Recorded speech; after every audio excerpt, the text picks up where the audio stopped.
नमस्ते, मैं हूँ अर्पिता, आप सभी की प्यारी दोस्त और मेरे इस चैनल में एस्ट्रोफेथ अर्पिता में आपका हार्दिक स्वागत है। आज सुनेंगे रविवार इतवार व्रत कथा।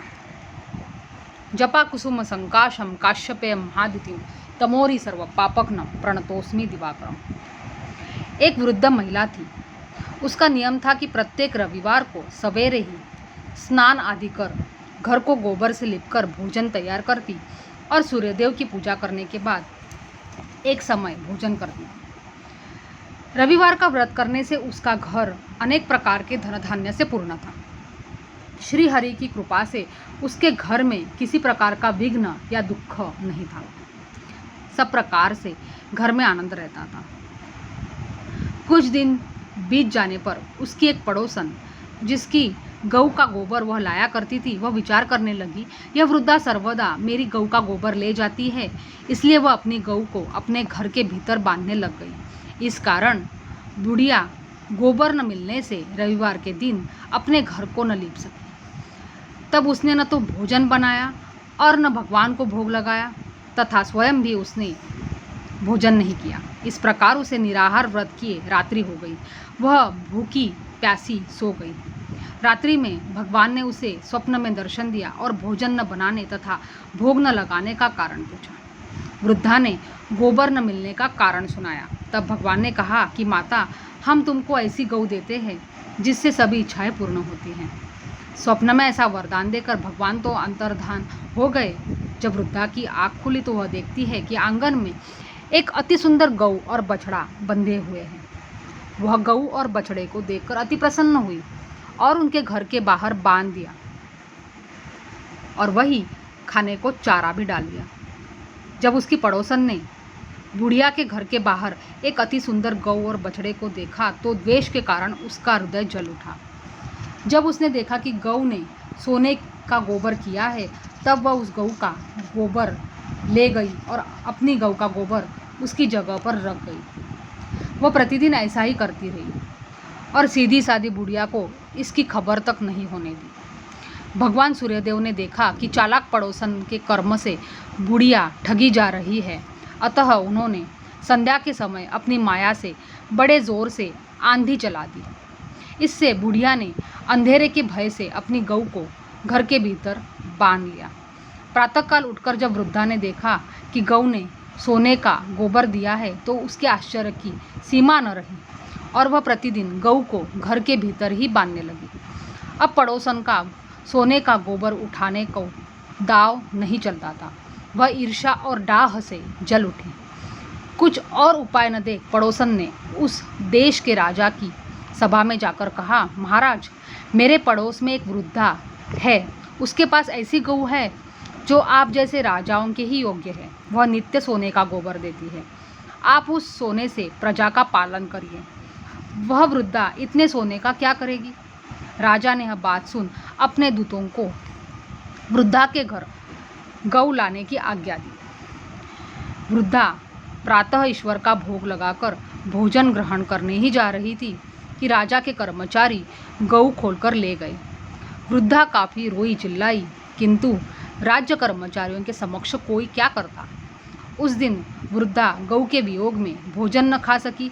रात भर रो रो कर ईश्वर से गऊ को पुनः पाने की प्रार्थना करती रही।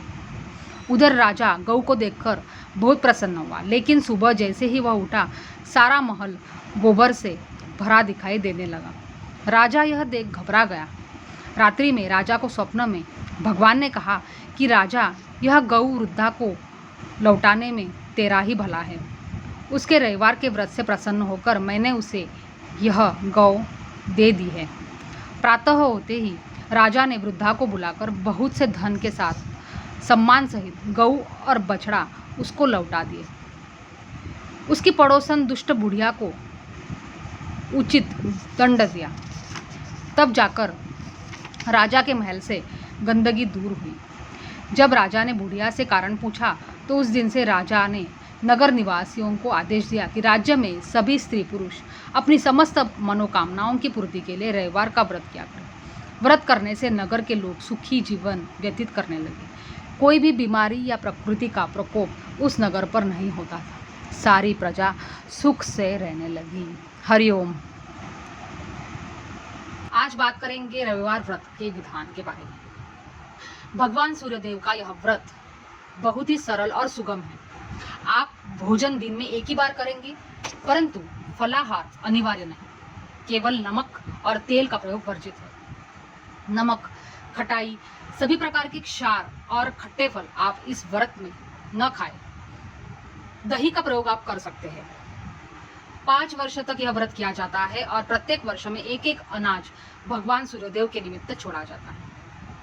आप जिस अनाज को छोड़ते हो उस अनाज को व्रत के दिन नहीं खाते। वैसे सप्ताह के बाकी 6 दिनों में आप उसका प्रयोग कर सकते हैं। पहले वर्ष में जौ, दूसरे वर्ष में गेहूं, तीसरे वर्ष में चना, चौथे वर्ष में तिल और 5वें वर्ष में उड़द छोड़ने का विधान है। शास्त्रों का कथन है कि आपने जो अनाज छोड़ा है वर्ष के अंत में अपनी सामर्थ्य अनुसार वही अनाज ब्राह्मणों को दान में दे। प्रति वर्ष के अंत में 12 ब्राह्मणों को भोजन भी कराए। रविवार के व्रत में भोजन सूर्य अस्त होने से पहले ही कर लेना चाहिए। सूर्यास्त के पश्चात तो जल पीने का भी निषेध है। यदि कभी किसी कारणवश आप व्रत न खोल पाए और सूर्य छिप जाए, तब फिर उस दिन कुछ भी न खाए और न ही सूर्यास्त के बाद जल ग्रहण करें। दूसरे दिन सूर्योदय के पश्चात सूर्यदेव को अर्घ्य चढ़ाने के बाद ही अन्न और जल ग्रहण करें। इस व्रत का उद्यापन इस तरह से करें। यूं तो सभी रविवार भगवान सूर्यदेव के विशिष्ट दिन है, परंतु स्कंद पुराण के अनुसार आश्विन मास अर्थात क्वार के शुक्ल पक्ष के अंतिम रविवार से प्रारंभ करना अधिक फलप्रद रहता है। 5 वर्ष कुछ माह तक लगातार यह व्रत करने के पश्चात छठे वर्ष में माघ मास की सप्तमी को इस व्रत का उद्यापन किया जाता है। यहाँ विशेष ध्यान रखने की बात यह है कि सूर्यदेव के निमित्त किए जाने वाले रविवार व्रत का उद्यापन आप माघ मास की सप्तमी को ही करेंगे, चाहे उस दिन रविवार हो या अन्य कोई दिन हो। उद्यापन में 12 ब्राह्मणों को भोजन कराने और उन्हें वस्त्र एवं दक्षिणा आदि देने का विधान है। रविवार का यह व्रत जहाँ सभी प्रकार के रोगों और कष्टों से छुटकारा दिलाने का अमोघ अस्त्र है, वही भगवान सूर्य की विधि विधान पूर्वक की गई पूजा इस व्रत के पुण्य फलों में कई गुना अधिक वृद्धि कर देती है। इस व्रत को करने से जहाँ कोढ़, क्षय, जलोदर, अग्निमांद्य जैसे भयंकर रोग भी समूल नष्ट हो जाते हैं, वही सभी प्रकार के दैविक भौतिक तापों और पापों का भी शमन हो जाता है। जहाँ तक सूर्यदेव की सामान्य रूप से पूजा का प्रश्न है, वह तो प्रत्येक व्रत धारक करता ही है। इस व्रत हेतु स्नान के पश्चात स्वच्छ सफेद वस्त्र धारण करें और गौ के गोबर से भूमि पर 12 दल का कमल बनाएं। इस कमल को गेहूं के आटे, रोली और हल्दी से सजाकर इसके मध्य जल से भरा पात्र रखें। जल से भरे लोटे या घड़े का मुंह तश्तरी पर रखकर लाल कपड़ा ढका जाता है और उस पर रखते हैं भगवान भास्कर अर्थात सूर्यदेव की मूर्ति, चित्र या उनका यंत्र। सूर्यदेव की पूजा आराधना में लाल वस्तुओं को विशेष महत्व प्राप्त है, अतः आप लाल चंदन, लाल वस्त्र और लाल फूलों का प्रयोग करें। गेहूं और गुड़ का भी प्रयोग सूर्यदेव की पूजा में आप कर सकते हैं। जहाँ तक धूप, दीप और नैवेद्य का प्रश्न है, ये सभी पूजाएं आपको करनी चाहिए और ये अनिवार्य है। यहाँ हम सूर्यदेव के 4 सरल मंत्र तथा 2 यंत्र आपको बता देंगे। आप प्रतिदिन सूर्यदेव को अर्घ्य चढ़ाने और पूजा करने के बाद इनमें से किसी एक मंत्र की कम से कम 1 माला जप अवश्य करें। मंत्र इस अनुसार है: ओम ह्रीम सूर्याय नमः, ओम राम ह्रीम रोम सह सूर्याय नमः, ओम घृणीहि सूर्याय नमः, घृणीहि सूर्य आदित्य ओम। इसके साथ में आप सूर्य का 32 यंत्र भी पूजन में रख सकते हैं। सूर्यदेव के किसी भी मंत्र का जाप किया जाए, ये चारों ही समान रूप से प्रभावशाली हैं। जहाँ तक किसी विशेष प्रयोजन हेतु मंत्र जप और मंत्र सिद्धि का प्रश्न है, 7000 मंत्र जपने का विधान है। आप पूजा करते समय भी सूर्यदेव की मूर्ति अथवा चित्र के स्थान पर सूर्यदेव का कोई यंत्र रखकर और उस यंत्र को भगवान भास्कर का साक्षात रूप मानकर पूजन कर सकते हैं। हरिओम।